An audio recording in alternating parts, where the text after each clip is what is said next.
আছে।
¿Cómo?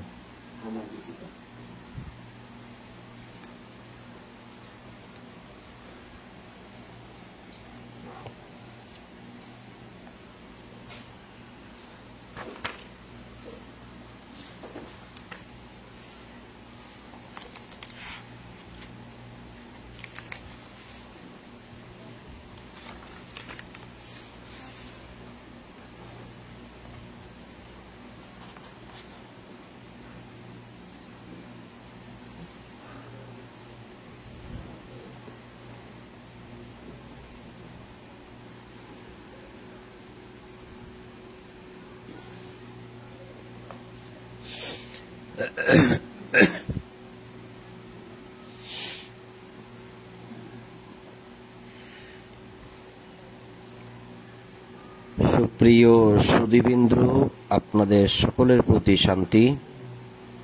শুরু করছি ঈশার কোরআন পাঠ।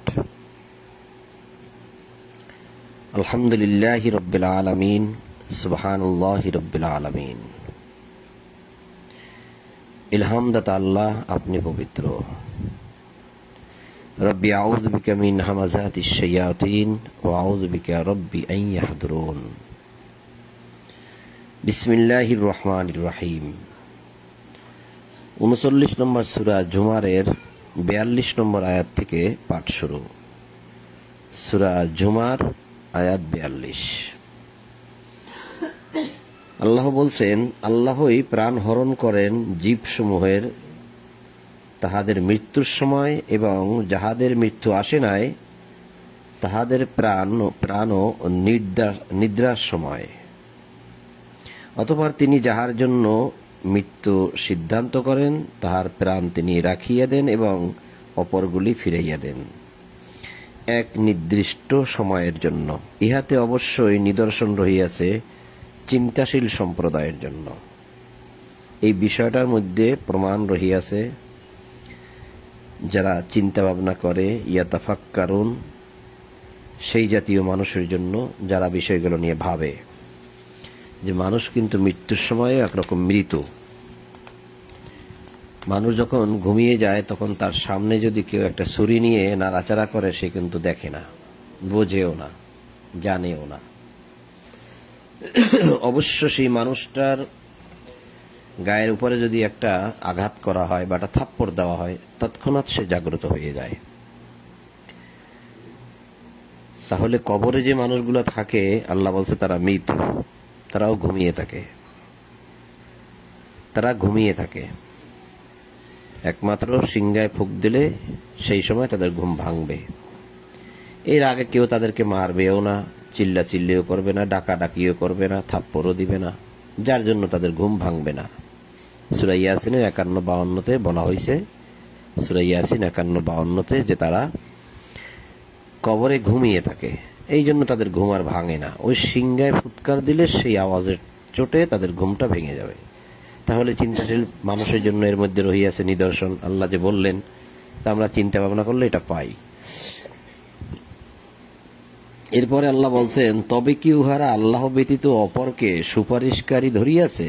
বলো, উহাদের কোনো ক্ষমতা না থাকিলেও এবং উহারা না বুঝিলেও আল্লাহ ব্যতীত অপরকে সুপারিশকারী ধরিয়াছে। তাহলে যদি সুপারিশকারী ধরতে হয়, ধরতে হবে আল্লাহকেই, অর্থাৎ আল্লাহ ছাড়া কোনো গতি নাই, এটাই বুঝতে হবে। বলো, সকল সুপারিশ আল্লাহরই এখতিয়ারে। যে যত রকম সুপারিশই হোক না কেন, সবই আল্লাহর এখতিয়ারে।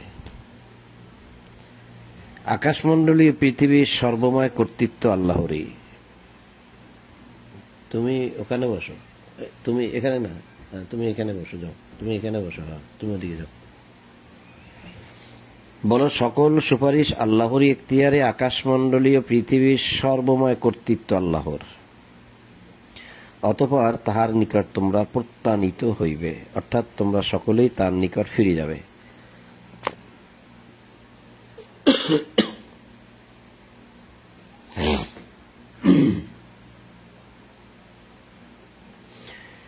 শুধু এক আল্লাহর কথা বলা হইলে যাহারা আখিরাতে বিশ্বাস করে না, তাহাদের অন্তর বিতৃষ্ণায় সংকুচিত হয়ে যায়, এবং আল্লাহর পরিবর্তে উপাস্যগুলির উল্লেখ করা হইলে তাহারা আনন্দে উল্লাসিত হয়। বোঝা গেল যে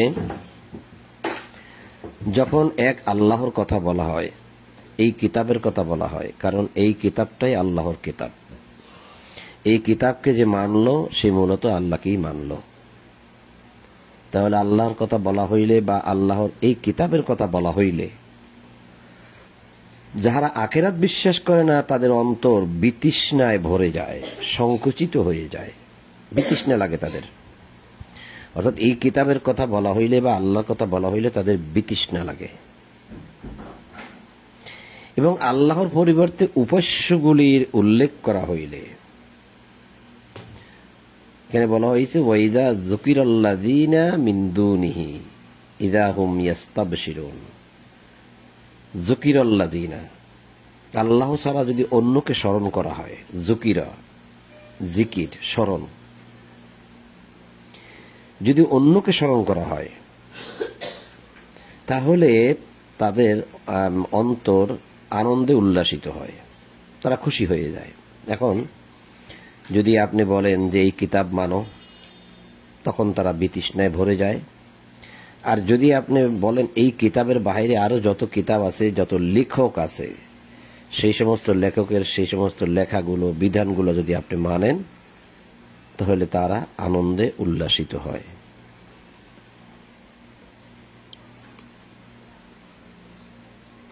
এটা কি হলো, কি টিপ করলো, কি দিলাম?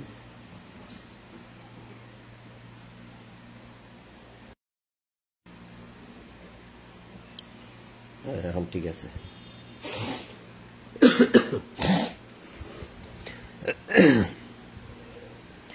قل اللهم فاطر السماوات والأرض عالم الغيب والشهادة أنت تحكم بين عبادك فيما كانوا فيه يختلفون।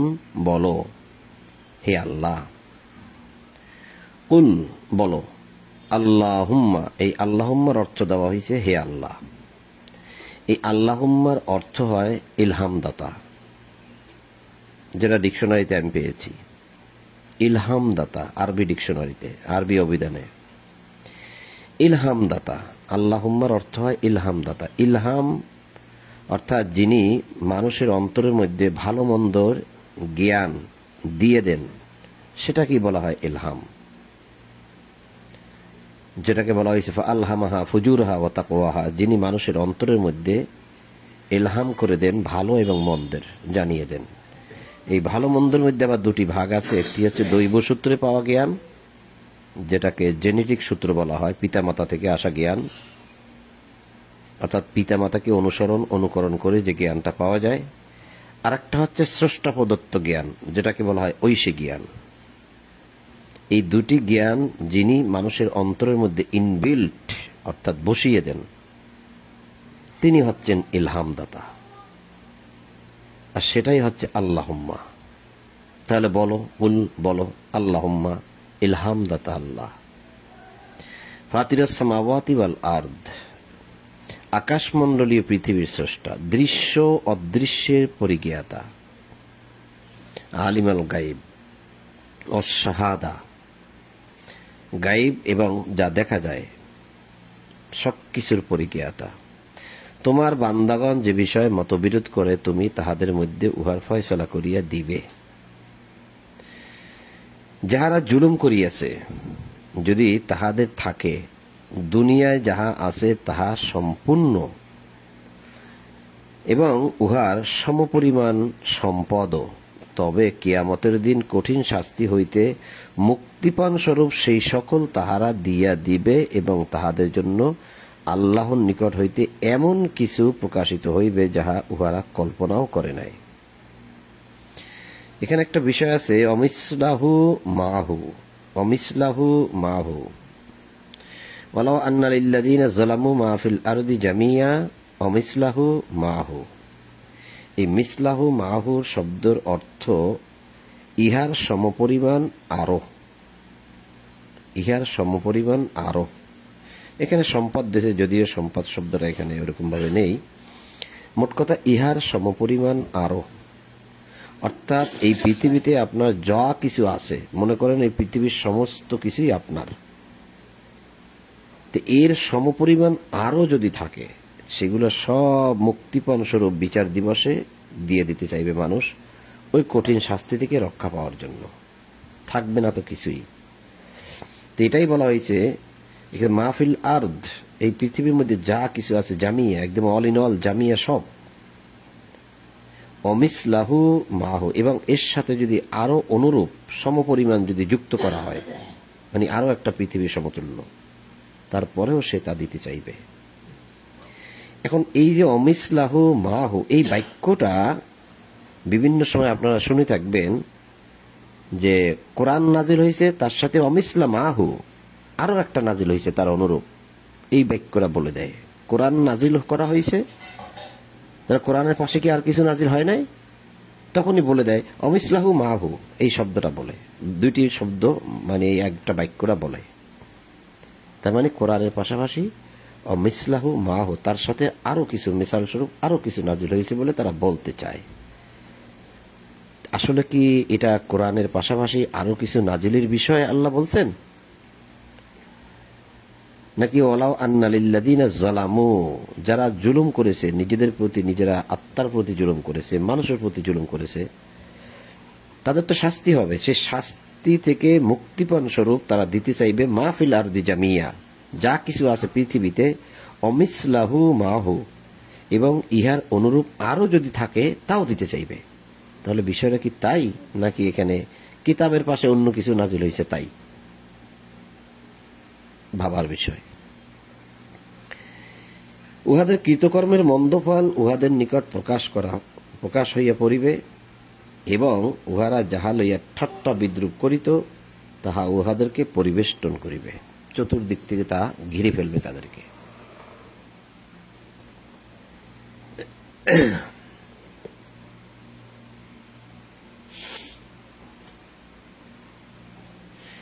মানুষকে যখন বিপদ আপদ স্পর্শ করে, সে আমাকে আহ্বান করে, ডাকে।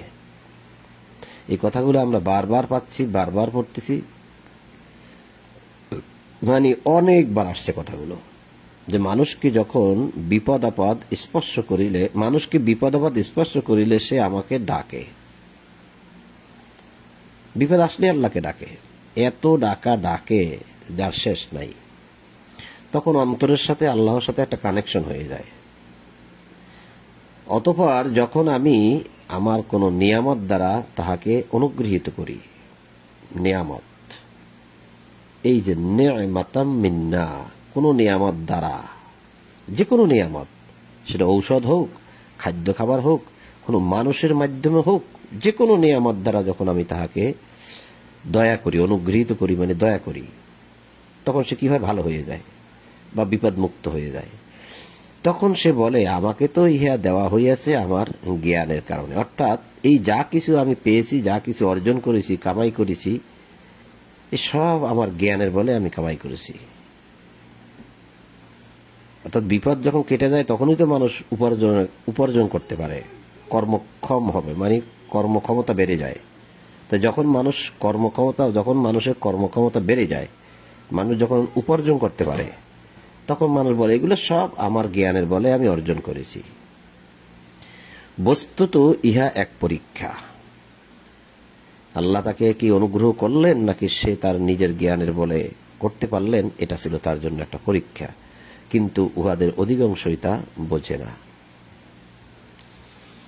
উহাদের পূর্ববর্তীগণও ইহাই বলিত, পূর্বের মানুষগুলোও এটাই বলতো, কিন্তু উহাদের কৃতকর্ম উহাদের কোনো কাজে আসে নাই। উহাদের কৃতকর্মের মন্দ ফল উহাদের উপর আপতিত হইয়াছে। উহাদের মধ্যে যাহারা জুলুম করে, উহাদের উপর উহাদের কৃতকর্মের মন্দ ফল আপতিত হইবেই, এবং উহারা ব্যর্থ করিতে পারিবে না। উহারা কি জানে না, আল্লাহ যাহার জন্য ইচ্ছা রিজিক প্রশস্ত করেন, অর্থাৎ যার জন্য ইচ্ছা তিনি তাকে রিজিক বাড়িয়ে দেন, প্রচুর পরিমাণ দেন, অথবা যাহার জন্য ইচ্ছা তিনি রিজিক সীমিত করেন, একদম কমিয়ে দেন। এখন যাকে কমিয়ে দিল সে কি হাই হুতাশ করবে? সে কি একদম মানে ওইরকম হয়ে যাবে, বিতৃষ্ণায় ভরে যাবে? সে কি অপেক্ষা করবে না? সে কি ধৈর্য ধারণ করবে না? যার রিজিক কম সে তো আমার মনে হয় বিপদ থেকেই বেঁচে গেল, কারণ রিজিক নাই। সে রিজিক না থাকাতে সে কোনো বেশি কিছু একটা করতে পারে নাই, মানুষের কল্যাণে কাজ করতে পারে নাই, কোনো মতে চলছে। তাহলে তো সে সম্পদের যে হিসাব, তা থেকে তো বেঁচেই গেল। আল্লাহ বললেন, কাউকে তিনি রিজিক বাড়িয়ে দেন, কাউকে কমাইয়ে দেন। ইহাতে অবশ্যই নিদর্শন রহিয়াছে মুমিন সম্প্রদায়ের জন্য। ভাবুন তো, আপনাকে অঢেল সম্পদের মালিক করে দিল আল্লাহ, এই সম্পদগুলো কিভাবে আপনি অর্জন করেছেন তার একটা হিসাব হবে, আবার এই সম্পদগুলো আপনি কিভাবে ব্যয় করেছেন তার একটা হিসাব হবে। অর্থাৎ সঠিকভাবে আপনি ব্যয় করতে পেরেছেন কিনা, নাকি এখানে আবার কৃপণতা আছে, নাকি সব কুক্ষিগত করে বা জমা করে রেখেছেন। এই জমা করে থাকা অবস্থায় কি আপনার মৃত্যু হয়েছে কিনা? তাহলে তো আপনি বিশাল বা বিরাট একটা সমস্যার মধ্যে পড়ে গেলেন। তাহলে এই দুটি বিষয়ের মধ্যে একটি হচ্ছে সম্পদকে বাড়িয়ে দেওয়া, সম্পদকে সীমিত করা। এই দুটি বিষয়ের মধ্যে আল্লাহ বলছেন যে অবশ্যই নিদর্শন রহিয়াছে। কার জন্য? মুমিন সম্প্রদায়ের জন্য, লিকৌমি ইউমিনুন, যারা বিশ্বাসী। ইন্না ফি যালিকা লাআয়াত লিকৌম, সেই কওমের জন্য, সেই জাতির জন্য যে জাতি বিশ্বাস করে। সেটা কিন্তু আমি আগেই বলে দিলাম যে আপনার সম্পদ আছে, আপনি মহা বিপদের মধ্যে আছেন। আর যার সম্পদ নাই সে কিন্তু বিপদের মধ্যে নাই। সে কোনো মতে চলে, ধারকর্য করে চলে, বা আপনার কাছে হাত পাতে আপনি কিছু দেন, সে খায়, কোনো মতে জীবন পার করে সে চলে গেল। কিন্তু বিচার দিবসে সম্পদের তার কোনো হিসাব নাই, কারণ তার তো সম্পদই নাই। কিন্তু যার আছে সে দিল না কেন, এবং কোন রাস্তায় দিল, কিভাবে খরচ করলো, হুবহুব আল্লাহর রাস্তায় খরচ হলো কিনা, তার প্রত্যেকটা বিষয়ের হিসাব দিতে হবে। তাহলে এখানে এই যে কথাগুলো আল্লাহ বলছেন, তা এই বিষয়গুলো যখন আমরা ভাববো, বা এই যে আপনি আপনাদেরকে দেখাইলাম, ভেবে দেখাইলাম, তাহলে দেখেন তো তার মধ্যে নিদর্শন আল্লাহ বললেন যে আল্লাহ আয়াতি, প্রমাণ রহিয়াছে, নিদর্শন রহিয়াছে। কার জন্য? যে ইউমিনুন, যে বিশ্বাস করে। তাহলে আপনি আমি বিশ্বাস করি, আপনার আমার জন্য এই কথাগুলো একটা চিন্তার খোরাক, চিন্তার বিষয়। আর যারা এগুলো বিশ্বাস করে না, তারা এগুলা চিন্তা করেও না, তারা তো সরাসরি আয়াত দ্বারা প্রমাণ হয় যে তারা সরাসরি জাহান্নামে যাচ্ছে। কুল, বলো, ইয়া ইবাদিয়াল্লাযীনা আসরাফু আলা আনফুসিহিম, বলো, বলে দাও, আমার বান্দাদেরকে বলে দাও, হে আমার বান্দাগণ, তোমরা যাহারা নিজেদের প্রতি অবিচার করিয়াছ, অত্যাচার করিয়াছ, নিজেদের প্রতি, নিজের নফসের প্রতি, আত্মার প্রতি, অর্থাৎ নিজের আত্মাটাকে জুলুম দ্বারা, অপরাধ দ্বারা ক্ষতিগ্রস্ত করেছ, আল্লাহর অনুগ্রহ হইতে নিরাশ হইও না। অর্থাৎ তুমি এত জুলুম করেছ, এত অপরাধ করেছ, তুমি ভেবেছ যে তোমার জন্য আর কোনো পথ নাই, তুমি মাপ পাবে না, তুমি ক্ষমা পাবে না। তুমি এটা মনে করো না যে আল্লাহর রহমত আমার জন্য আর নাই। আমি এতটাই পাপ করেছি, এত হত্যা করেছি, এত জুলুম করেছি, এত মানুষকে ক্ষতিগ্রস্ত করেছি, আমার জন্য মনে হয় কোনো মুক্তির পথ নাই। তুমি এটা মনে করো না। আল্লাহর অনুগ্রহ হইতে তুমি নিরাশ হইও না। লা তাকনাতু মির রাহমাতিল্লাহ, লা তাকনাতু মির রাহমাতিল্লাহ। এই বাক্যটা কিন্তু আপনারা প্রায় সময় শুনবেন, বিভিন্ন ওয়াজ মাহফিলেও শুনবেন। লা তাকনাতু মির রাহমাতিল্লাহ, এর অর্থ এই নয় যে আপনি পাপ করতে থাকবেন আর আপনি ভাববেন না যে আল্লাহর রহমত আমার উপর নাই, আর আপনি পাপ করতে থাকেন। বিষয়টা তা নয়। ইন্নাল্লাহ ইয়াগফিরুয যুনুবা জামিয়া, আল্লাহ তোমাদের সমস্ত জামিয়া, একদম যত অপরাধ তুমি করেছো সব ক্ষমা করতে প্রস্তুত। তিনি ক্ষমা করে দিবেন সব। তাহলে এখন আপনি পাপ করতে থাকেন, আল্লাহর আপনার রহমত আপনার উপর আছে, আর আল্লাহ ক্ষমা করতে থাকবে। বিষয়টা কি তাই? নাকি আপনি সারা জীবন যে অপরাধ করেছেন তা থেকে মুক্তির একটা পথ, যে সমস্ত অপরাধ আল্লাহ ক্ষমা করে দেবে, পুনরায় যদি এই অপরাধের দিকে মানুষ আর না যায়। এখন এই আয়াত পড়ে শোনা, এই বাক্য পড়ে শোনানো হচ্ছে লা তাকনাতু মির রাহমাতিল্লাহ, যে আপনি অপরাধ করেছেন, খুন করেছেন, জিনা ব্যভিচার করেছেন, মানুষকে ঠকাইছেন, লা তাকনাতু মির রাহমাতিল্লাহ, তোমরা আল্লাহর রহমত হইতে নিরাশ হইও না। তোমরা নামাজ পড়ো, নামাজ পড়ো, নামাজ পড়ো, তোমরা নামাজ পড়ো, যত অপরাধ করো তোমরা নামাজ পড়ো। এখন ওই কথার প্রসঙ্গে কথা ওদিকে নিয়ে যাওয়া হয় যে তোমরা নামাজ পড়ো, খুন করো, নামাজ পড়ো, ডাকাতি করো, নামাজ পড়ো, জেনা করো, নামাজ পড়ো, অন্যের সম্পদ খাইতেছো, নামাজ পড়ো, ওই বেশ্যাখানায় গেছো, তারপরেও তুমি নামাজ ছাড়বে না, বেশ্যাখানা থেকে এসেই তুমি নামাজ পড়ো, এভাবে বলা হচ্ছে। তার মানে আল্লাহর রহমত তোমার উপরে আছে, বুঝাইতে চাচ্ছে। ইন্নাল্লাহ ইয়াগফিরুয যুনুবা জামিয়া, তোমার সব অপরাধ আল্লাহ ক্ষমা করে দেবে, তুমি নামাজ ছাড়বে না। এই কথাগুলোকে মানে আল্লাহর এই বাক্য ঠিকই রাখা হচ্ছে, কিন্তু বিকৃতভাবে বিভিন্নভাবে কথাগুলোকে উপস্থাপন করে মানুষকে ভিন্ন দিকে নিয়ে যাওয়া হচ্ছে। অর্থাৎ আল্লাহ রহমত তোমার উপর আছে, তুমি যতই অপরাধ করো, সব পাহাড় সমতুল্য অপরাধ করলে আল্লাহ তোমার ক্ষমা দেবে, ক্ষমা করে দেবে, তুমি নামাজ ছাড়বে না। তুমি মানে অপরাধ করতে থাকো, নামাজ ছাড়বে না। এরকম দিকে নিয়ে যাওয়া হচ্ছে। বিষয়টা কিন্তু তা নয়। আল্লাহ বললেন যে তুমি আমার বান্দাদেরকে বলে দাও যে হে আমার বান্দাগণ, তোমরা যাহারা নিজেদের প্রতি অবিচার করিয়াছো, এটা কিন্তু পাস্ট টেন্স, অতীতকাল, অর্থাৎ অপরাধ অনেক করেছো, তোমরা করে ফেলছো অনেক আগে। এখন তোমার অপরাধ থেকে তুমি মুক্ত হতে পারবে কি পারবে না, আল্লাহ বলতে চাচ্ছেন যে আল্লাহর অনুগ্রহ হইতে তুমি নিরাশ হইও না, আল্লাহর দয়া তোমার প্রতি আছে, অর্থাৎ তোমার সমুদয় পাপ, এই যে সমুদয় পাপ আল্লাহ ক্ষমা করে দেবেন। তাহলে এখন আল্লাহ সব যদি ক্ষমা করে দেন, তাহলে আপনি আমি আর ওই নতুন করে ওই পাপের দিকে আর যেতে পারি না। যদি যাই তাহলে কোনো পাপই ক্ষমা হবে না, আর যদি আর সেই নতুন করে পাপের দিকে না যাই তাহলে পূর্বের সমস্ত অপরাধ আল্লাহ ক্ষমা করে দেবেন। বিষয়টা কিন্তু তাই। আসলে কি বিষয়টা তাই, নাকি আপনি পাপ করতে থাকবেন আল্লাহ ক্ষমা করতে থাকবে? কোনটা আপনি বিবেচনা করে নেন। তিনি তো ক্ষমাশীল পরম দয়ালু। তোমরা তোমাদের প্রতিপালকের অভিমুখী হও, আল্লাহর দিকে ফিরো। ও আনিবু ইলা রব্বিকুম, রব্বিকুম তোমাদের রবের দিকে তোমরা আনিবু ফিরো, তার দিকে যাও। ও আসলিমু এবং তার প্রতি তোমরা আত্মসমর্পণ করো।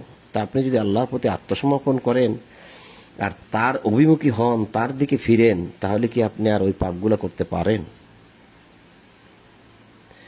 তাহলে তোমরা তোমাদের প্রতিপালকের অভিমুখী হও এবং তাহার নিকট আত্মসমর্পণ করো, তোমাদের নিকট শাস্তি আসিবার পূর্বে তৎপর তোমাদেরকে সাহায্য করা হইবে না। অর্থাৎ যদি অভিমুখী না হও, আত্মসমর্পণ না করো, আর শাস্তি যদি চলে আসে, তাহলে আর সাহায্য করা হবে না।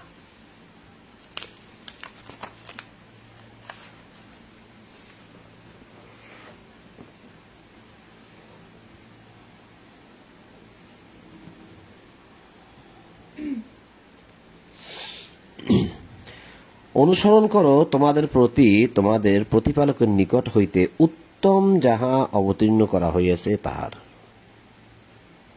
তোমাদের উপর অতর্কিতভাবে তোমাদের অজ্ঞতাসারে শাস্তি আসিবার পূর্বে, শাস্তি আসিবার পূর্বে অতর্কিতভাবে শাস্তিগুলো আসবে। অতর্কিত, ভূমিকম্প আসলে কি অতর্কিতভাবে আসে না?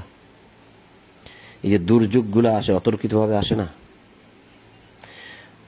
অতর্কিতভাবে শাস্তি আসার পূর্বে তোমরা অনুসরণ করো। অত্তাবিউ ইত্তেবা করো, অনুসরণ করো, আহসানা উত্তম, মা উনজিলা ইলাইকুম যা তোমাদের উপরে নাজিল করা হয়েছে, মিন রব্বিকুম তোমাদের রবের পক্ষ থেকে, মিন ক্বাবলি আইয়াতিয়াকুমুল আযাব তোমাদের নিকট আযাব আসার পূর্বে, ক্বাবলি পূর্বে। তাহলে আমাদের কিন্তু এই বিষয়গুলো মনে রাখতে হয় যে আল্লাহর শাস্তি আসার আগে আমাদেরকে সাবধান হইতে হয়। আল্লাহর শাস্তি কিন্তু অতর্কিত বলছেন এখানে, যে অতর্কিতভাবে এসে যেতে পারে তোমাদের অজ্ঞতা সারে। আমরা জানতেও পারবো না, বুঝতেও পারবো না যে কখন শাস্তি এসে পড়ছে। কত রকম শাস্তি আল্লাহ দিয়ে থাকেন, প্রতি বছরই একবার বা দুইবার আল্লাহ শাস্তি দিয়ে থাকেন। সূরা তাওবার 126 নম্বর আয়াতে আল্লাহ বলছে যে প্রতি বছর, সূরা তাওবা 126, প্রতি বছরই একবার দুইবার শাস্তি দিয়ে থাকেন। দেখেন, মিলিয়ে দেখেন, প্রতি বছরই পৃথিবীর বিভিন্ন স্থানে কি পরিমাণ শাস্তি হচ্ছে, একবার দুইবার করে, বড় বড় শাস্তি যেগুলো আর কি। যাহাতে কাহাকেও বলিতে না হয় হায় আফসোস, আল্লাহর প্রতি আমার কর্তব্যে আমি যে শৈথিল্য করিয়াছি তাহার জন্য আফসোস, যে ঢিলাঢালা মনোভাবে আমি ছিলাম তার জন্য আফসোস বলতে না হয়, আমি তো ঠাট্টাকারীদের অন্তর্ভুক্ত ছিলাম। অথবা কাহাকেও যেন বলতে না হয়, কেহ যেন না বলে যে আল্লাহ আমাকে পথ প্রদর্শন করিলে আমি তো অবশ্যই মুত্তাকিদের অন্তর্ভুক্ত হইতাম। এই যে পথ দেখাইলেন আল্লাহ, এর পরেও যেন কেউ না বলে। অথবা কাউকে যেন এই কথা বলতে না হয় যে শাস্তি প্রত্যক্ষ করিলে যেন কাহাকেও বলিতে না হয় আহা, যদি একবার পৃথিবীতে আমার প্রত্যাবর্তন ঘটিত তবে আমি সৎকর্মপরায়ণ হইতাম। আর একবার যদি সুযোগ আমি পেতাম, অর্থাৎ এই শাস্তি প্রত্যক্ষ করিলে বলা হয়েছে, অর্থাৎ বিচার দিবসে যখন শাস্তি দেখবে তখন সে বলবে যে যদি আমার পৃথিবীতে যাওয়ার আর একটা সুযোগ হইতো তাহলে আমি আর অন্যায় করতাম না। এখন তো সবকিছু দেখলাম যে মরার পরে আবার উঠতে হয়, শাস্তি আছে, তাহলে আমি মিনাল মুহসিনিন হাসানদের অন্তর্ভুক্ত হইতাম, যারা উত্তম, যারা সৎ, তাদের অন্তর্ভুক্ত হইতাম। প্রকৃত ব্যাপার তো এই যে আমার নিদর্শন তোমার নিকট আসিয়াছিল। নিদর্শন কি? এই যে নিদর্শন, আরবিটা কি? আয়াতি। আয়াত অর্থ নিদর্শন, আর আয়াতি মানে আমার নিদর্শন। আয়াত অর্থ আয়াত, আর আয়াতি মানে আমার আয়াত। এই যে আমার নিদর্শন, প্রকৃত ব্যাপার এই যে আমার আয়াত তো তোমার নিকটে আসিয়াছিল। এখন তুমি বিচার দিবসে আফসোস করতেছো, একবার পৃথিবীতে যাইতে পারলে ভালো হইয়া যাইতাম। কিন্তু আয়াত তো এসেছিল, তুমি যে তা পড়নি, বুঝনি, দেখনি, অস্বীকার করেছো, অগ্রাহ্য করেছো। কিন্তু তুমি এইগুলাকে কি করেছো? মিথ্যা বলিয়াছিলে ও অহংকার করিয়াছিলে। আর তুমি তো ছিলে কাফেরদের একজন, অকুন্তা মিনাল কাফিরিন, অস্বীকারীদের একজন ছিলে তুমি। মশায় কামড়াচ্ছে, তাই তো মনে রাখছে। কলমটা তো কমেই গেল, কয়েন দেওয়ার দরকার ছিল। ওখানে একটা ছোট আছে, দেখো তো। যাহারা আল্লাহর প্রতি মিথ্যা আরোপ করে, আরো ওইদিকে ওই কর্নারে, ওখানে ফ্যানের ওখানে, যাহারা আল্লাহর প্রতি মিথ্যা আরোপ করে, তুমি কিয়ামতের দিন তাহাদের মুখ কালো দেখিবে। উদ্ধতদের আবাসস্থল কি জাহান্নাম নয়? যাহারা আল্লাহর প্রতি মিথ্যা আরোপ করে, তুমি কিয়ামতের দিন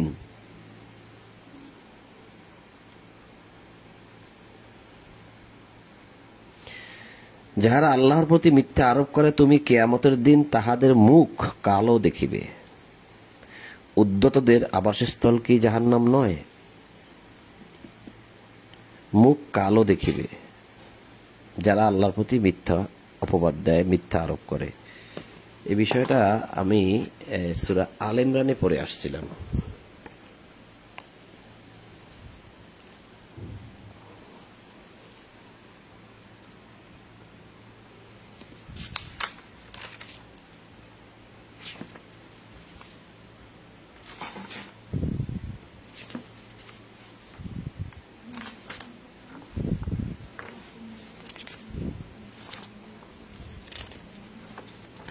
এই যে সূরা আল ইমরানে, সূরা আল ইমরানের 106 নম্বর আয়াতে পড়ে আসছিলাম যে ইয়াউমা তাবিয়াদ্দু বুজুহু ওয়া তাসওয়াদ্দু বুজুহ ফাআম্মাল্লাযীনা সাওয়াদ্দাত বুজুহুহুম আকাফারতুম বা'দা ঈমানিকুম ফাযুকুল আযাবা বিমা কুনতুম তাকফুরুন। তো ইয়াউমা তাবিয়াদ্দু বুজুহু ওয়া তাসওয়াদ্দু বুজুহ, সেই দিন কতক মুখ উজ্জ্বল হইবে। তাবিয়াদ্দু, বুজুহ চেহারা, মুখ উজ্জ্বল হইবে। অতাসওয়াদ্দু বুজুহ, এবং কাহারো কাহারো মুখ অতাসওয়াদ্দু কালো হইবে, মলিন হবে চেহারা। টেনশনে, চিন্তায়, হতাশাগ্রস্তে তাদের চেহারা দেখলেই বোঝা যাবে। ওই যে face the index of mind একটা কথা আছে, মানে চেহারা দেখলে তার মনের ভাবটা বোঝা যায়। ঠিক সেটাই হবে সেই দিন। তার চেহারা দেখলেই তার মনের অবস্থা যে কি সেই দিন বোঝা যাবে। আল্লাহ বলছেন যে সেদিন কতক মুখ উজ্জ্বল হইবে এবং কতক মুখ কালো হইবে। যাহাদের মুখ কালো হইবে তাহাদেরকে বলা হইবে, ঈমান আনার পর কি তোমরা আবার অস্বীকার করিয়াছিলে? বিশ্বাস করেছিল, এই বিশ্বাসের বাস্তবায়ন কি তোমরা করো নাই? সুতরাং তোমরা শাস্তি ভোগ করো, যেহেতু তোমরা অস্বীকার করিতে। আর যাহাদের মুখ উজ্জ্বল হইবে তাহারা আল্লাহর অনুগ্রহে থাকিবে, সেখানে তাহারা স্থায়ী হবে। তাহলে এই যে দেখা গেল যে ঈমান আনার পর তাহারা আবার অস্বীকার করে, অর্থাৎ কোনো কিছুই পালন করে না, বিশ্বাস করে পালন করে না,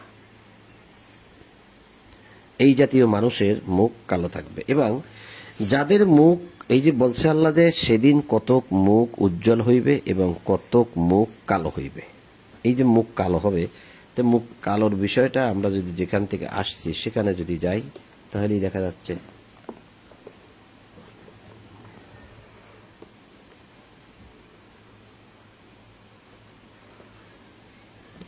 যেখান থেকে আমরা গিয়েছিলাম, সূরা জুমারের এই পৃষ্ঠার শেষের আয়াত 60 নম্বর আয়াত, যাহারা আল্লাহর প্রতি মিথ্যা আরোপ করে তুমি কিয়ামতের দিন তাহাদের মুখ কালো দেখিবে। তাহলে আল্লাহর প্রতি যারা মিথ্যা আরোপ করে, যা বলে, তারাও এই অপরাধী, আর যারা ঈমান আনার পর আবার অস্বীকার করে তারাও এই অপরাধী হইয়া তাদের মুখও কালো থাকিবে। উদ্ধতদের আবাসস্থল কি জাহান্নাম নয়?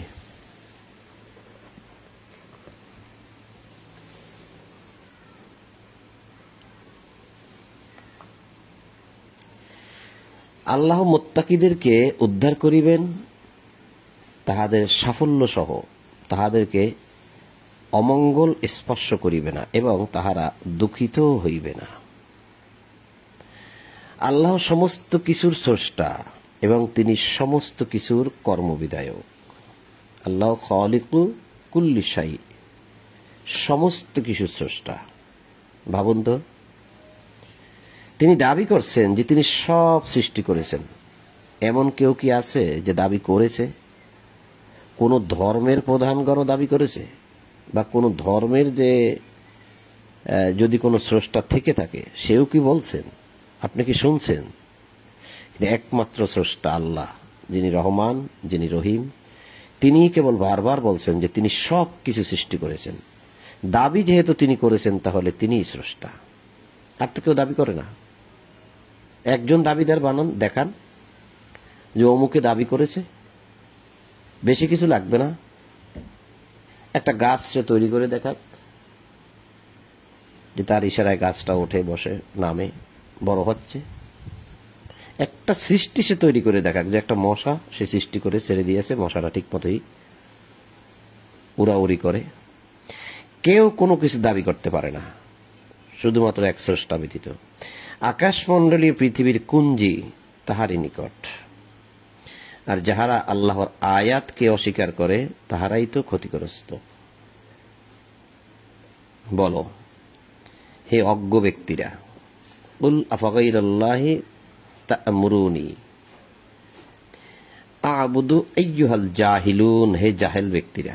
এই জাহেল শব্দটা আসছে আয়াতের শেষে, আর বাংলা অনুবাদে জাহেল শব্দের অর্থ হয়েছে অজ্ঞ, এটা আসছে আয়াতের শুরুতে। এরকমই হয়, এটা কোনো বিষয় না।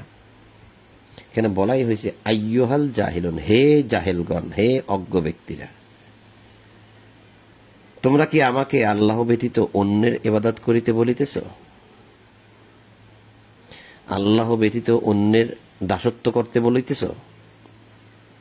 তা আমরা কিন্তু আসলে তাই করি, আল্লাহর দাসত্ব করি না। মুখে মুখে বলি আল্লাহর দাসত্ব করি, আসলে আমরা আল্লাহর দাসত্ব করি না। আল্লাহর ইবাদত অর্থাৎ আল্লাহর দাসত্ব, দাসত্ব তারই করা হয় যার আদেশ মেনে চলা হয়। আল্লাহকে পাওয়ার জন্য বা ইবাদতের জন্য বা আইন বিধান মানার জন্য, এই আইন বিধান হচ্ছে আল্লাহকে পাওয়ার জন্য যত রকম আইন বিধান, হুকুম হাকাম আছে, এটাই হচ্ছে দাসত্ব করা। এখন আল্লাহকে পাওয়ার জন্য আমরা অন্য মানুষের তৈরি করা আইন বিধান মানি, নিয়ম নীতি মানি। তারা আমাদেরকে যে সমস্ত বই পুস্তক থেকে যা লিখে দিল, যা পড়ে শোনালো, যা শোনায়, আমরা তাই মানি। তার মানে আমরা কিন্তু আল্লাহর ইবাদত করি না, তাদের ইবাদত করি। কিন্তু কথাগুলো আমরা এই যে কোরআনে থাকা সত্ত্বেও কিন্তু আমরা এইভাবে বুঝতে পারতেছি না যে কি বলছেন আল্লাহ। তা না হলে আপনারা কার ইবাদত করবেন? তোমরা কি আমাকে আল্লাহ ব্যতীত অন্যের ইবাদত করিতে বলতেছ? রাসূলকে আল্লাহ বলছেন তুমি বলে দাও যে হে অজ্ঞ ব্যক্তিরা, তোমরা কি আমাকে আল্লাহ ব্যতীত, যদি ইবাদত করতে হয় আমি আল্লাহর ইবাদত করব, যদি মানতে হয় আল্লাহকে মানব, যদি কারো আইন মানতে হয় আল্লাহর আইন মানব, তোমরা কি তাকে ছাড়া অন্যের ইবাদত করিতে বলতেছ? অর্থাৎ অন্যরা যেভাবে নিয়ম নীতি আইন বিধান তৈরি করে দিয়েছে পরকাল ভিত্তিক ইবাদত বন্দেগীর মধ্যে, আমি কি সেগুলো মানব? আবার এটা জীবন চলার ক্ষেত্রে, রাষ্ট্রবিজ্ঞানের ক্ষেত্রে, রাষ্ট্র পরিচালনার ক্ষেত্রেও যাবে, কথাটা সমানভাবেই যাবে, কোনো দিক দিয়ে কমতি নয়। তোমার প্রতি ও তোমার পূর্ববর্তীদের প্রতি অবশ্যই ওই হইয়াছে, তুমি আল্লাহর শরীক স্থির করিলে তোমার কর্ম তো নিষ্ফল হইবে এবং অবশ্যই তুমি হইবে ক্ষতিগ্রস্ত। এই কথাটার ওয়েট কতটুকু আপনি খেয়াল করেছেন? রাসূলের আমল এই যে তোমার কর্ম মানে আমল নিষ্ফল হবে, নষ্ট হয়ে যাবে। লাইয়াহবাতান্না আমালুকা, আমালুকা মানে তোমার আমল, লাইয়াহবাতান্না মানে নিষ্ফল হইবে, অর্থাৎ হাবিতাত, নষ্ট হয়ে যাবে। ওয়ালা তাকুনান্না মিনাল খাসিরিন, তুমি ক্ষতিগ্রস্তদের মধ্যে হয়ে যাবে। কি করলে? লাইন আশরাকতা, যদি তুমি শিরিক করো,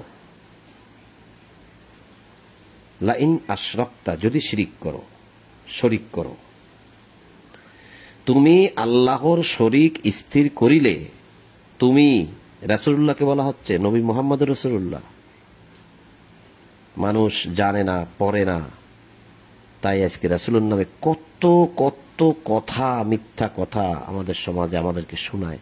শুধু চুপ করেই থাকি, দেখি, বড় কথাও বলি না, রাগারাগিও করি না, ঝগড়াঝাটিও করি না, কারণ দরকার নাই তো।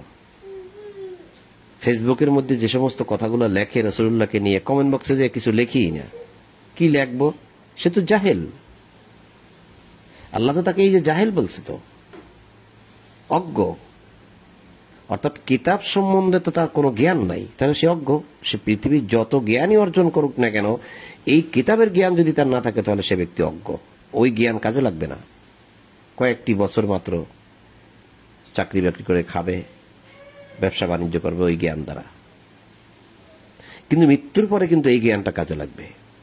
তাহলে এই জ্ঞান যার নাই, সে অজ্ঞ, সে জাহেল, এই যে জাহিলুন। তাহলে এই জ্ঞান যেহেতু নাই, সে রাসূলুল্লাহকে নিয়ে অনেক কথা বলে।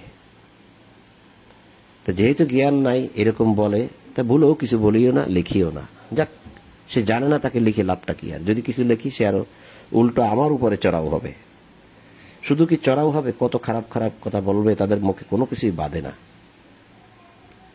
তা আল্লাহ রাসূলুল্লাহকে বললেন যে তুমি আল্লাহর শরীক যদি স্থির করো, আল্লাহর সাথে কোনো কিছুতে, কোনো আইনে, কোনো বিধানে, কোনো হুকুমে, ইবাদতে, কোনো কিছুতে যদি তুমি শরীক করো, অর্থাৎ আল্লাহ যেটা বলেছে সেটার বাইরে যদি তুমি কোনো কিছু করো, তোমার কর্ম, তোমার আমল নিষ্ফল হইবে, কিছু থাকবে না।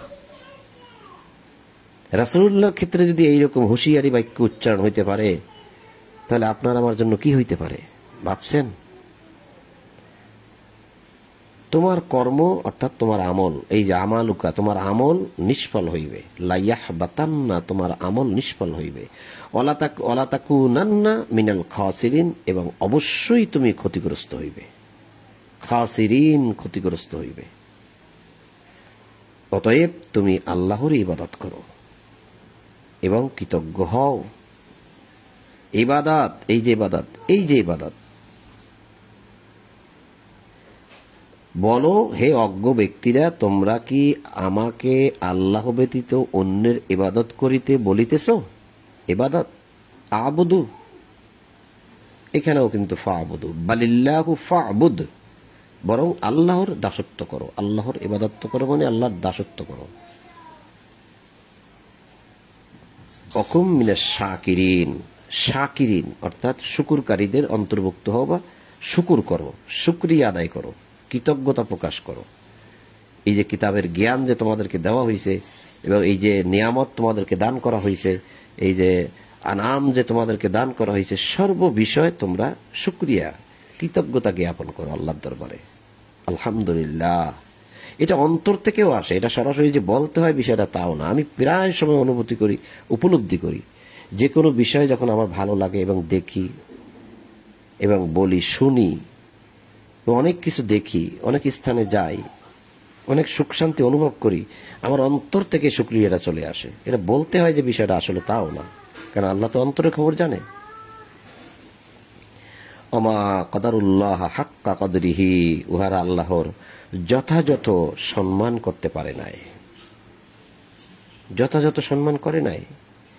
কিয়ামতের দিন সমস্ত পৃথিবী থাকিবে তাহার হাতের মুষ্টিতে, এবং আকাশমণ্ডলী থাকিবে ভাঁজ করা অবস্থায় তাহার ডান হাতে। দক্ষিণ হস্তে মানে ডান হাতে। তাহলে বোঝা গেল আল্লাহর ডান হাতও আছে। তো এটা নিয়ে তর্ক করার কি আছে আমাদের?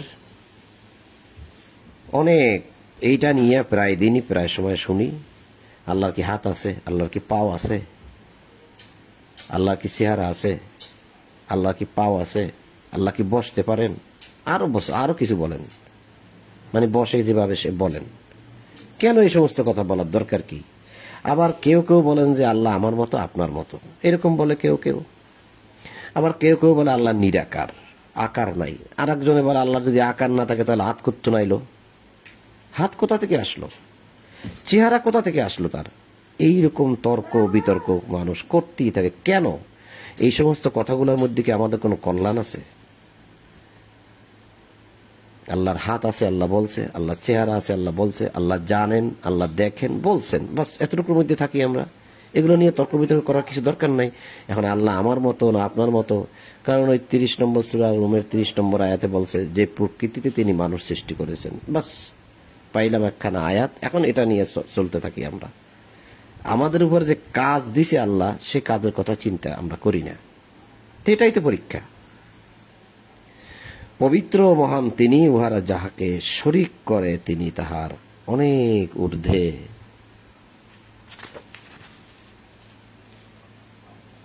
ছোট ছোট 3টা আয়াত পরে শেষ করে দিই।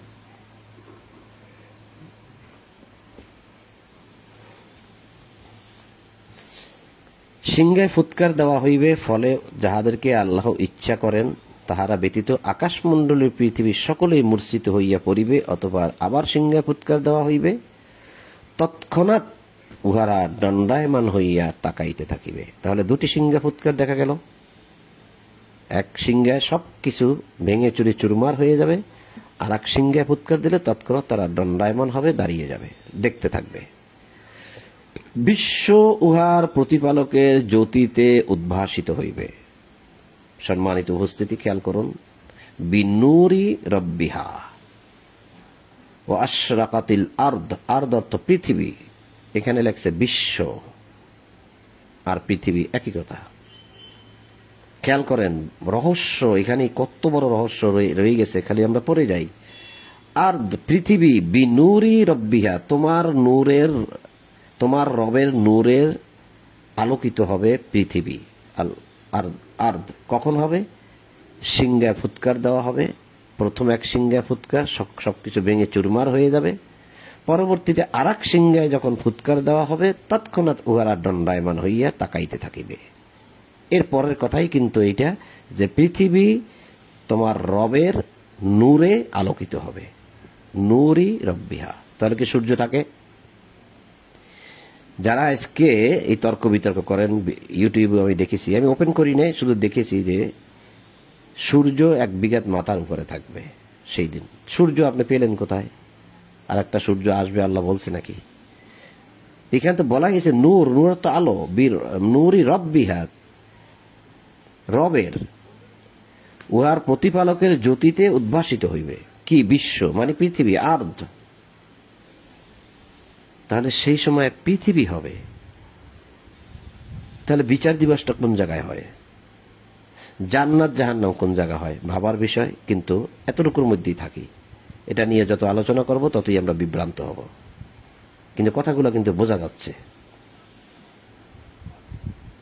সবাই দণ্ডায়মান হবে, দাঁড়িয়ে যাবে।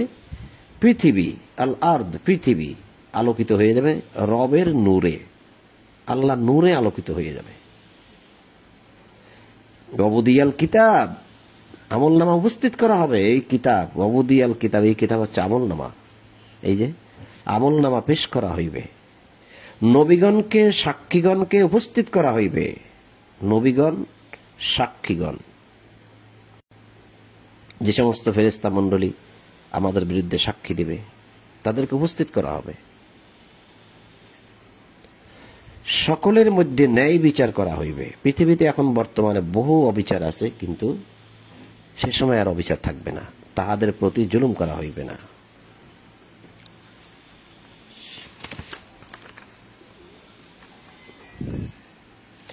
প্রত্যেকের কৃতকর্মের পূর্ণ প্রতিফল দেওয়া হইবে। উহারা যাহা করে সে সম্পর্কে আল্লাহ সবিশেষ অবহিত। কাফেরদেরকে জাহান্নামের দিকে দলে দলে হাঁকাইয়া লইয়া যাওয়া হইবে। যখন উহারা জাহান্নামের নিকট উপস্থিত হইবে, তখন উহার প্রবেশ দ্বারগুলি খুলিয়া দেওয়া হইবে। কাফেরদেরকে, এই যে ওয়াসিকাল্লাযীনা কাফারু ইলা জাহান্নামা যুমারা, জাহান্নামের দিকে দলে দলে হাঁকাইয়া নিয়ে যাওয়া হইবে কাফেরদেরকে। কাফারু ওয়াসিকাল্লাযিনা কাফারু, কাফেরদেরকে ইলা জাহান্নামা, জাহান্নামের দিকে নিয়ে যাওয়া হইবে জুমারা, দলে দলে হাঁকাইয়া নিয়ে যাওয়া হইবে, টানিয়া টানিয়া নিয়ে যাওয়া হইবে, শিকল দিয়ে বেঁধে বেঁধে নিয়ে যাওয়া হইবে, ডান্ডা বেড়ে পরিয়ে পরিয়ে নিয়ে যাওয়া হইবে। ওইটা ওরা দিয়ে দাও না, যেটা চায়রা দিয়ে দাও না দাদু, সাউন্ড দিও না দাদু, পরে সাউন্ড দিও না, দিবে না, ভালো বসো, একটু থাক না। তো কাফেরদেরকে জাহান্নামের দিকে নিয়ে যাওয়া হইবে, প্রবেশ দ্বারগুলি খুলিয়ে দেওয়া হইবে, জাহান্নামের দরজাগুলো খুলে দেওয়া হইবে, এবং জাহান্নামের রক্ষীরা উহাদেরকে বলিবে আবওয়াবুহা ওয়াজা ইদা যা উহা ফতিহাত আবওয়াবুহা, এই আবওয়াব দরজা দ্বার খুলে দেওয়া হইবে। ওয়াকালা লাহুম খাজানাতুহা, এই খাজাইন যারা মানে এই যারা রক্ষী, দ্বার রক্ষী, তারা জিজ্ঞাসা করবে, বলবে, প্রশ্ন করবে আলাম ইয়াতিকুম রুসুলুম মিনকুম, তোমাদের মধ্য হইতে কি রাসূলগণ আসে নাই? ইয়াতলুনা আলাইকুম, তেলাওয়াত করে শোনায় নাই? আয়াতি রব্বিকুম, তোমাদের রবের আয়াতগুলো তেলাওয়াত করে শোনায় নাই? ওয়ুনযিরুনাকুম, এবং তোমাদেরকে কি সতর্ক করে হয় নাই? লিকা, এই সাক্ষাৎ সম্বন্ধে, ইয়াউমিকুম হাজা, আজকের এই দিনে সাক্ষাৎ। লিকা, সাক্ষাৎ মানে মোলাকাত, আজকে যে তোমরা তোমাদের এই জাহান্নামের সাথে যে তোমাদের একটা মোলাকাত হবে, সাক্ষাৎ হবে, এই বিষয়গুলো কি আয়াতি রব্বিকুম, তোমাদের নিকট আয়াত পাঠ করে শোনানো হয় না? ইয়াতলুনা, তেলাওয়াত করে শোনানো হয় নাই? আলাম ইয়াতিকুম রুসুলুম মিনকুম, তোমাদের নিকট কি রসুলগণ আসে নাই? কালু, সকলে বলবে বালা, হ্যাঁ, ইয়েস, অবশ্যই আসছিল। তো এখন এই যে স্বীকার করবে, এই স্বীকার করার ফলে কি জাহান্নামের দরজার মুখ থেকে কি আবার নিয়ে যাওয়া হবে? না। ওয়ালাকিন হাক্কাত কালিমাতুল আযাব আলাল কাফিরিন, স্বীকার করা সত্ত্বেও তাদের এই কথার কোনো মূল্য হবে না, শাস্তির মধ্যে, আযাবের মধ্যেই তাদেরকে প্রবেশ করানো হবে। তা কাফেরদেরকে জাহান্নামের দিকে দলে দলে হাঁকাইয়া লইয়া যাওয়া হইবে। যখন উহারা জাহান্নামের নিকট উপস্থিত হইবে, তখন উহার প্রবেশ দ্বারগুলি খুলিয়া দেওয়া হইবে, এবং জাহান্নামের রক্ষীরা উহাদেরকে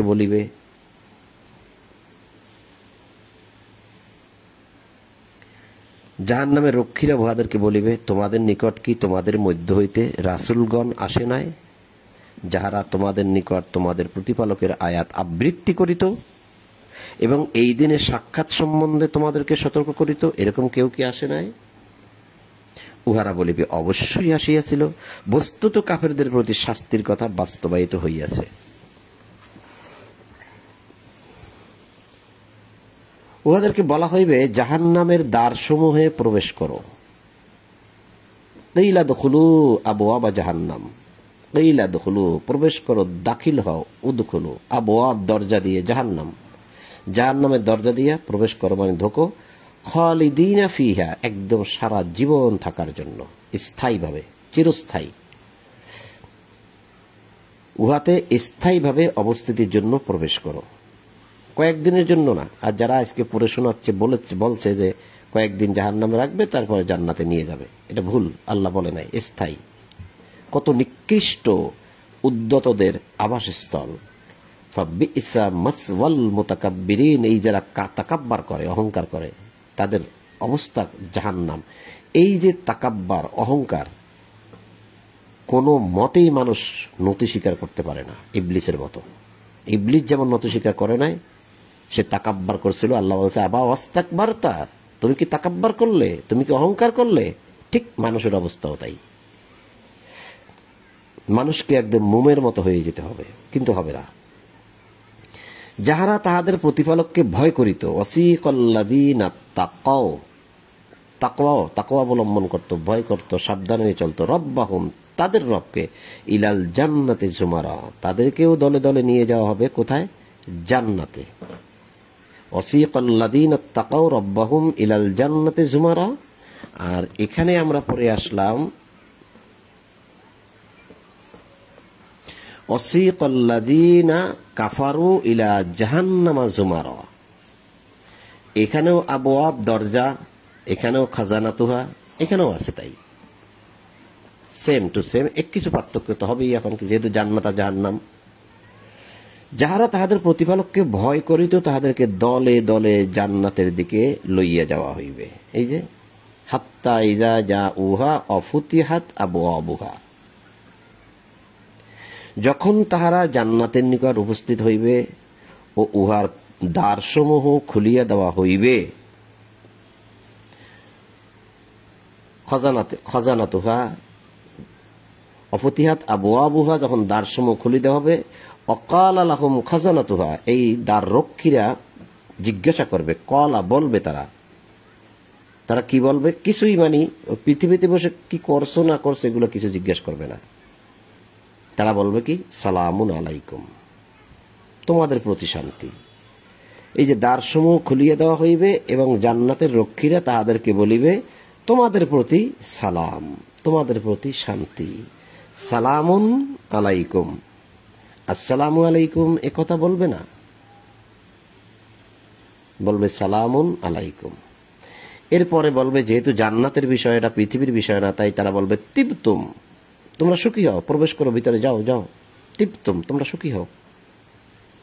ফাদখুলুহা খালিদিন, একদম স্থায়ীভাবে, সারাটা জীবন, মানে স্থায়ীভাবে থাকার জন্য তোমরা প্রবেশ করো। এখন তারা সেখানে প্রবেশ করিয়া বলবে, তাহারা প্রবেশ করিয়া বলিবে, প্রশংসা আল্লাহর। কতটুকু বলল? আলহামদুলিল্লাহ। এই জন্য আমি মাঝে মধ্যে বলি, খেয়াল করবেন যে আলহামদুলিল্লাহ বললেই কিন্তু হয়ে যায়। আর যদি আমরা বলি আলহামদুলিল্লাহ রাব্বিল আলামিন, তাহলে আরো ভালো। যদি আপনি সবজি দিয়ে ভাত খান, আপনার পেট ভরে গেল, আপনি চলতে পারবেন, কাজকামও করতে পারবেন। যদি সবজির সাথে আপনি আর একটু মাছ মাংস খান, তাহলে আরো ভালো। দেখেন, প্রায় জায়গায় দেখবেন আলহামদুলিল্লাহ। ইব্রাহিম নবী বলছিল আলহামদুলিল্লাহ, যিনি আমাকে এই বার্ধক্যে, শেষ বয়সে আমাকে ইসমাইল এবং ইসহাককে দান করেছেন, শেষ বয়সে সে বলছিল আলহামদুলিল্লাহ। তাহলে অকাল আলহামদুলিল্লাহ, তারা জান্নাতে প্রবেশ করে বলবে আলহামদুলিল্লাহ, প্রশংসা আল্লাহর, প্রশংসা আল্লাহর, যিনি আমাদের প্রতি তাহার প্রতিশ্রুতি পূর্ণ করিয়াছেন। কি প্রতিশ্রুতি ছিল? কি ওয়াদা ছিল? ওয়াদাহু, তার ওয়াদা পূর্ণ করেছেন। কি? ওই যে পৃথিবীতে আমরা যদি ভালো হয়ে চলি, আল্লাহ কিতাব মতো চলি, তাহলে আমাদেরকে জান্নাত দেবে বলছিল, সেটা সে পূর্ণ করে দিল। আমাদেরকে একদম এই যে ইলাল জান্নাতে, জান্নাতের মধ্যে প্রবেশ করাই দিল। ফেরেশতারা বলল তিবতুম, যাও তোমরা ভিতরে ঢুকে খুশি হও, সুখী হও, তিবতুম। আর আমাদের মধ্যে কেউ কেউ আবার ভুলবশত না জেনে এই সালামুন আলাইকুম তিবতুম এখানেও বলে। এখানে বলাটা আসলে কিন্তু যুক্তিযুক্ত নয়, এই কারণে যে আপনি তো জান্নাতে প্রবেশ করেন নাই, কেন বলবেন? এটা তো পৃথিবী, আর ওটা ওই সময় বলবে ফেরেশতারা। আপনি কি ফেরেশতা? আপনি বলতে চাচ্ছেন এখন এরকম জান্নাতে ঢোকার সময়? তো যাই হোক, তাহলে তারা বলবে যে প্রশংসা আল্লাহর, যিনি আমাদের প্রতি তাহার প্রতিশ্রুতি পূর্ণ করিয়াছেন এবং আমাদেরকে অধিকারী করিয়াছেন এই ভূমির, ওয়াওরাসনাল আরদ, এই পৃথিবীর ভূমির। তাহলে কোথায় জান্নাতটা? কোথায়? আরদ, পৃথিবী। কোনো তর্ক করতে চাইনি আমি এটা নিয়ে, যেটা আছে সেটা আমি আপনাকে দেখাচ্ছি, আপনি শুধু ভেবে নেবেন। এবং আমাদেরকে অধিকারী করিয়াছেন এই ভূমির, ভূমি আরদ। নাতাবাওয়াউ মিনাল জান্নাতি হাইসু নাশাউ, এই ভূমির মধ্যে যে জান্নাত, যে বাগান, সেখানে যেটা ইচ্ছা সেটা আমরা ঘোরাফেরা করতে পারবো, চলাচল করতে পারবো, বসবাস করতে পারবো। আমরা জান্নাতে সে যেখানে ইচ্ছা বসবাস করিব, যেখানে ইচ্ছা। সদাচারীদের পুরস্কার কত উত্তম! এই সদাচারীদের, মানে সদাচারী লেখছে, যার কারণে আমি বুঝতে খুবই বেগ পেতে হচ্ছে, কারণ এটা হচ্ছে আমিলিন। যারা আমল করত তাদেরকে বলা হয় আমিলিন, যারা কাজ করত তাদেরকে বলা হয় কর্মচারী। সে আমিলিন মানে যারা আমল করেছে, পৃথিবীতে বসে এই কিতাবের জ্ঞান আমল করেছে, এই কিতাবের জ্ঞান মতো চলেছে, কিতাব মতো যারা আমল করেছে, সেই সমস্ত আমলকারীদের আজরু, পুরস্কার, ফান্নিয়মা, কত উত্তম। নিয়মা আজরুল আমিলিন। এখন এই গেল জাহান্নাম পড়লাম এই পাশে, তারপর জান্নাত দেখলাম। এখন ফেরেশতারা কি বলবে দেখি। আল্লাহ বলছেন, এই সূরা জুমারটা এখানে শেষ হয়ে যাচ্ছে, সেজন্য আমি একটু দেরি করে ফেলতেছি, একটা আয়াত আছে মাত্র এটি। এবং তুমি ফেরেশতাদেরকে দেখিবে, রাসূলকে আল্লাহ বলতেছেন যে তুমি ফেরেশতাদেরকে দেখবে। কি দেখবে? যে উহারা আরশের চতুর্পার্শ্বে ঘিরিয়া উহাদের প্রতিপালকের প্রশংসা, পবিত্রতা, মহিমা ঘোষণা করিতেছে। চতুর্পার্শ্বে ওয়াতারাল মালাইকাতু হাফিনা মিন হাউলিল আরশ, এই আরশের চতুর্পাশে ইউসাব্বিহুনা, তারা সাব্বি করে, পবিত্রতা ঘোষণা করে, বিহামদি, এই যে আলহামদ, আলহামদুলিল্লাহি রাব্বিল আলামিন পড়ি না আমরা, বিহামদ, তারা হামদ করে, প্রশংসা করে, রব্বিহিম, তাদের রবের ঘোষণা করিতেছে। আর তাহাদের বিচার করা হইবে ন্যায়ের সঙ্গে। বলা হইবে, কি বলা হইবে? অকিলা, বলা হইবে, কি বলা হইবে? আলহামদুলিল্লাহি রাব্বিল আলামিন, সকল প্রশংসা জগৎ সমূহের প্রতিপালক আল্লাহরই প্রাপ্য। আর এই সূরাটার শেষেও কিন্তু এই আলহামদুলিল্লাহ রাব্বিল আলামিন, কোরআনের শুরুতেও কিন্তু আলহামদুলিল্লাহ রাব্বিল আলামিন, এইভাবে আল কোরআনে 5 জায়গায় আছে আলহামদুলিল্লাহি রাব্বিল আলামিন। তো সম্মানিত উপস্থিতি, সূরা জুমার 75 নম্বর আয়াত ছিল এটা। আমরা সূরা জুমার শেষ করেছি, পাঠ শেষ করেছি। ইনশাআল্লাহ আগামীতে 40 নম্বর সূরা মুমিনুন থেকে পাঠ চক্র শুরু হবে ইনশাআল্লাহ। তা আজ আর নয়, আপনাদের সকলের প্রতি শান্তি, সালামুন আলাইকুম। আর সকল প্রশংসা জগৎসমূহের প্রতিপালক আল্লাহর জন্য, যেটা আরবিতে আছে আলহামদুলিল্লাহি রাব্বিল আলামিন। এই বলে আজকে আমাদের কোরআন পাঠ, এশার কোরআন পাঠ এখানেই সমাপ্ত করলাম।